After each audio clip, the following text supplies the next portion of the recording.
Godzilla King of the Monsters was directed by Michael Dougherty and stars Chandler, Vera Farmiga, and a shit ton of people, plus Godzilla and a few other monsters. And once again, we follow the somewhat mysterious agency known as Monarch as we witness Godzilla fight against Rodan, King Ghidorah, and a slew of other monsters throughout the entire planet with Titanic-sized devastation. Now, I'm not the hugest fan of Godzilla from 2014. I think it does a lot of things well in terms of maintaining scale, showing the size and scope of such a devastating creature and its existence and the repercussions of that on the real world and on people. I also think Gareth Edwards directed that film very, very well, despite the weaknesses of the script, and it also felt like that film gave us a major cock block because it only showed Godzilla at the very end. It is very clear by watching this film that the filmmakers took the criticism and just went on the monster route. There are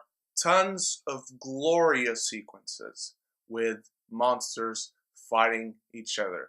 Godzilla and King Ghidorah, Godzilla and Rodan, Mothra. These sequences are extremely entertaining and satisfactory.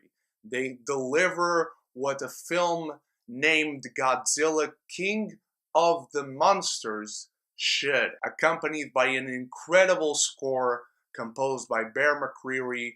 These fight sequences are impactful, they pack a punch, and they are truly spectacular to watch. And for these scenes alone, do watch the film on the biggest screen possible because these sequences make it worth it. This film is also longer than the original, and in between the monster fighting sequences, there are a shit ton of human characters.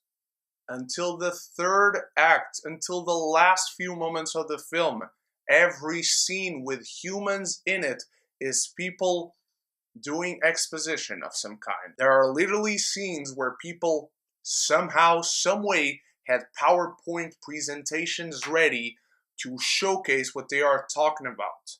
There are moments where people are literally going through old family photo albums to give some exposition about their character and why they are here in this team. There's Chandler, there's Watanabe, there's Brad Whitmore. There's so many people in this film. Then there's Vera Farmiga, and then there's Charles Dance, and then there's Millie Bobby Brown, and so many other people that you're like, oh, I know this person, and I know that person. None of them matter. If you thought the people in the first Godzilla film were boring, prepare thyself, because the people in this film are more boring than cardboard left to dry in front of a wall that's just been painted.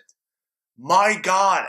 None of these people are actual characters. There's scientists and there's non-scientists. That's the difference in between these characters. It was a drag getting through this film just to witness the monsters fighting each other. And even as the monsters were fighting, I knew it in my head it wasn't going to last.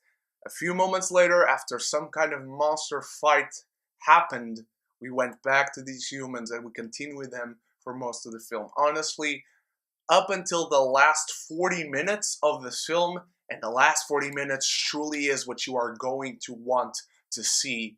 This film is surrounded by boring, ineffective, and unnecessary sequences. Let's talk about the cardboard cutouts of people that are in this film. There's not much to say about them. They're really boring. There's not much progression of character. Most of them are really here doing nothing. And I mean absolutely nothing. The person that actually has the most to do in terms of character is Chandler. And he tries to deliver the best he can. This guy is an unbelievable actor. He tries to deliver the best performance possible. But you just can tell the guy is dying on the inside. My God, I felt sorry for him. It was painful watching this dude. He's not the actor that is usually in films like this. And honestly, because he fears this type of shitty material for an actor to deliver a good performance. And this movie, this script just proved them right. The dude, it's painful. It's painful to see how much he really wants to die as he is making this film. Again, up until the third act, this film is delivering exposition to us to the point that there is no big shock and there's no big surprise to these people who again aren't really people. There is no surprise, there is no awe moment, there is no shock, there is no big sense of something that has just been discovered when they find out that Ghidorah is an alien. And of course, there's no explanation to that. I'm also a fan of in the first film how Gareth Edwards used scale, and he kept the camera always on the human perspective. As soon as a monster came into screen in that film, you saw the paw first, and you felt that impact of some of these monsters touching the ground and people being around it, what that would feel like. In this film, there are awe-inspiring sequences when it comes to these monsters, but there isn't that oomph that Gareth Edwards gave to his film. In this film, you do see the ground shaking, you do see buildings collapse, you do see people sent flying up into the sky as Rodan passes above them and moves his wing and the wind that it creates, but you don't feel it. You don't get that sense that, oh my god, what is happening? This is so awesome. It looks awesome, but there's not that extra degree of oomph, of impact, of power that Gareth Edwards was able to deliver to his original film. I do think the last 40 minutes of this film are unbelievably incredible and need to be seen, need to be witnessed.